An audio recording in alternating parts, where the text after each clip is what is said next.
it really does come down to the mindset of SEOs. And I think that, I mean, some of the biggest wins I've gained for businesses has been nothing that any tool has told me. It's just me talking to their customers. Yeah.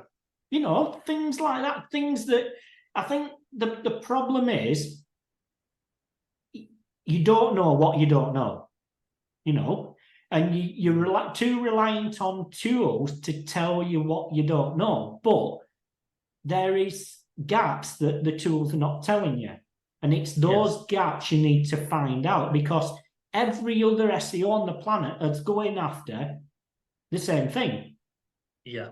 You know, and I think that it goes far much deeper. It's not just creating quality content.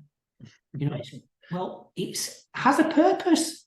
It does. It has a purpose. And here's where, I worked with a great company called Hive Digital, and they had a massive client. It does PCB design software, the largest PCB design software in the world.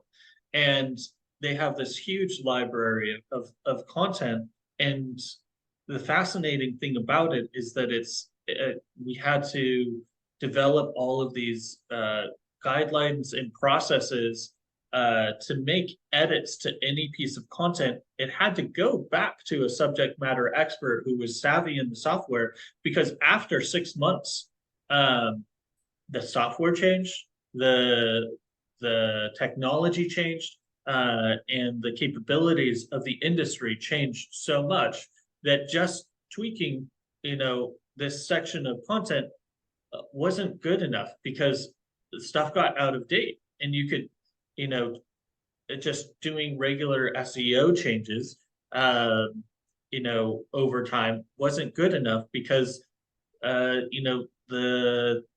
you would sound like an idiot as the #1 software brand in the world for this if your content didn't reflect that level of expertise.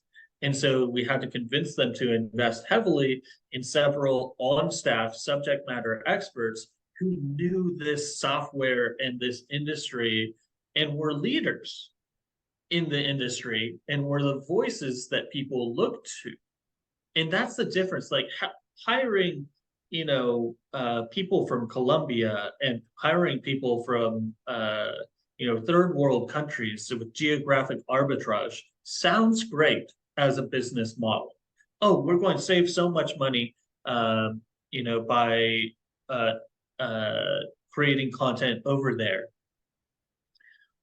But they're not subject matter experts. They might be competent or somewhat capable writers who can look at the training base of similar articles that exist and mash keys around and make something kind of similar. That's a very different proposition than having a person with a PhD, 10 years of experience, and they're working on the software every day. They're going to be able to speak to the problems and experiences of somebody using that software in an extremely authentic and unique and useful, valuable way that cannot be content managed. You can't have a team of writers that's going to come up with even half of the ideas of the subject matter expert. So you need an internal process to find those unique voices, the problem questions to start, talk to your support team as an SEO.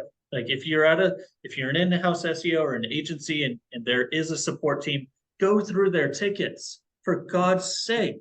Those are the problems people are having for you to solve. And guess what? You solve those problems, you get a double ROI.